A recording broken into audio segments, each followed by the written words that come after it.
په دې ښایسته فضا کې چې هم حسن شته هم مینه، په دې ښایسته فضا کې چې هم حسن شته هم مینه، رباب چې دلته کېږدې نو په خپله وټنګېږي.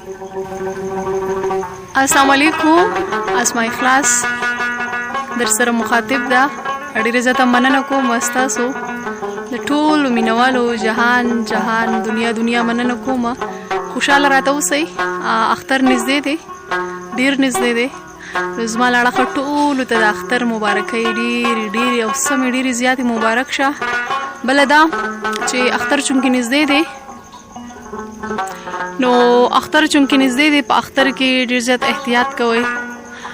فرسټ خو داسې وکئ چې که فرض که تاسو نه څوک هم خفه شوي وي، نو اختر دی، هغوی رضا کوي، د هغو کره لاړ شئ، ښایسته ګفټونه ورته واخلئ او لاړ شئ. بل دویمه خبره ده چې کم چم ګاونډ کې داسې غریبانان څوک وي، نو چې دومره وس مو نه کېږي، دومره خو به مو کېږي چې چېرته هغې ماشومان ورته والله بنګړي واخلئ، جوړې ورته واخلئ، بیزار ورته واخلئ. دا د ټولو نه مهمې خبرې دي او وړې خبرې دي، خو انسان په ډېر زیات خوشحالېږي.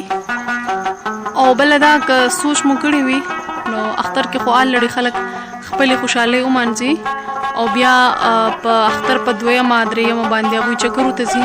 نو زه ټول چې کوم ینګ جنریشن دی، چې کوم ځوان کول دی، هغو ته وایم که فرض که تاسو چکرو له ځئ، نو کاینډلي په بایک باندې مه ځئ، او بیا هم که په بایک ځئ نو زیات کسان ورباندې مه کښېنئ، او که بیا هم کښېنئ نو کاینډلي د رش نه ځان سایډ ته کوئ.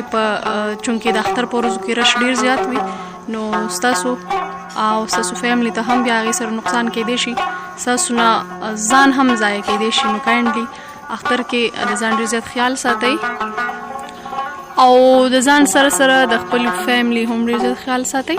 او زما له اړخه تاسو ته اختر ډېر ډېر ډېر ډېر او سم ډېر مبارک شه. الله دې وکړي چې داسې ډېر اخترونه زموږ په ژوند